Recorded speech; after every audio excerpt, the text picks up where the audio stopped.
Həmçinin baxın, Allah Taala'nın gözəl bir xitabı, yəni bizlərə bir, necə deyərlər, öyüd, nəsihət, bir çağırış. Yaxşılıq etmək sənidir, xeyra aparan yoldur. Nə buyurur Allah Quran-ı Kərimdə? Əl-Bəqərə surəsi 58-ci ayədə deyir ki, Allah yaxşılıq edənlərin mükafatını artırar. Baxın, yaxşılıq edənləri.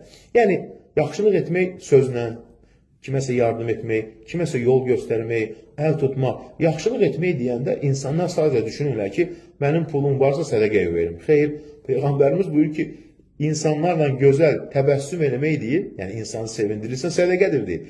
İnsana bir yol göstərmək sədəqədir, yaxşılıq etmək, əl tutmaq sədəqədir. Baxın, deyir, şükür bərəkətin, razılığın və artımın gizli açarıdır. Bunu yalnız qəlbi ilə dərk edən insan anlayır. O bilir ki, əlində olan hər bir nemət Allahın lütfüdür, onun haqqı deyil. Yəni, Allah bunu sənə lütf olaraq verib, bu bacarığı, elm və yaxud da ki, yaxşılıq, öz sahəndə bildiyini insanlara da öyrətməyə çalış. İnsanlar həqiqətən daha çox mal, sağlamlıq, ruzi, hər bir şey əldə etmək üçün çalışırlar.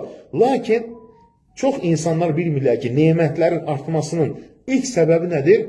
Şükürdür. Təkcə zəhmət deyil. Nə qədər insan var ki, çox çalışdığı halda görürsən ki, istədiyə nail ola bilmir. Deməli, elə insanlar var ki, əlində olan nemətin qədrini bilir, şükr edir və gözləmədiyi yerdən ruzi qazanır.